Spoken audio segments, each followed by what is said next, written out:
Red rice అండి. Night నానబెట్టాను.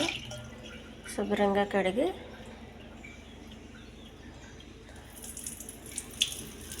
వంపేయాలి.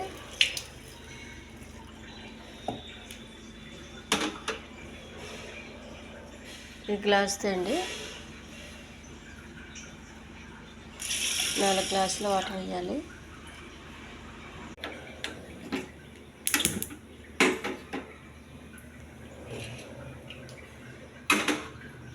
Stove వెలిగించి ఆయిల్ ఉడకనివ్వాలండి.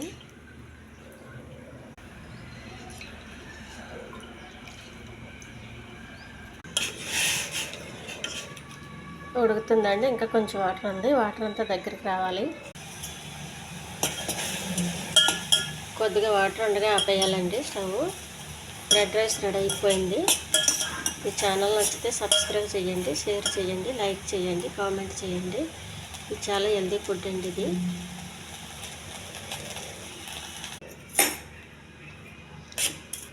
ఈ వాటర్ కొద్దిగా ఉన్నదనగానే ఆపేయాలండి స్టవ్, లేకపోతే మాడిపోతుంది. ఈ రైస్లో ఏ కూర రైస్ తిన్నా బాగుంటుందండి. హెల్దీ ఫుడ్ అండి ఇది. దీనికి టమాటా చట్నీ, ఆవకాయ చట్నీ కూడా చాలా టేస్ట్గా ఉంటుందండి.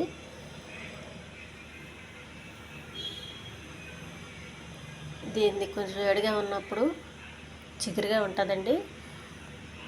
చల్లగా అయిన తర్వాత పొడి పొడిలు ఆడుతూ ఉంటుంది. ఒకసారి ఉడికించిన తర్వాత ఇంక మళ్ళా ఉడికించకండి. పోషకాలు, విటమిన్లు ఏమన్నా ఉంటే పోతాయి.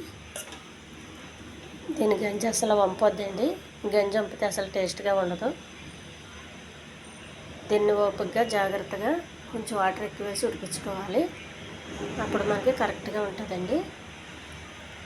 ఇది కొంచెం మెత్తగానే ఉండాలండి. గట్టిగా ఉంటే పిల్లలకి, పెద్దవాళ్ళకి అరగదు.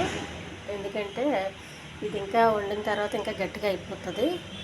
కొంచెం గట్టిగా వదిలేస్తే, అందుకని గట్టిగా వండకూడదు. కొంచెం మెత్తగానే ఉండాలి.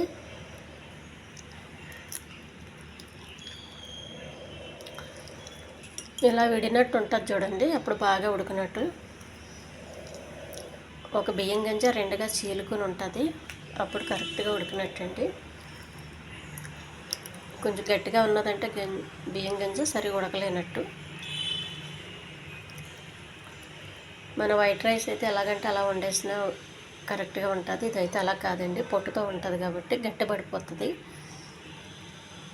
గట్టిగా ఉండకుండా ఉండాలంటే మనం కొంచెం ఎక్కువ వాటర్ వేసుకొని ఎక్కువసేపు ఉడికించుకోవాలి.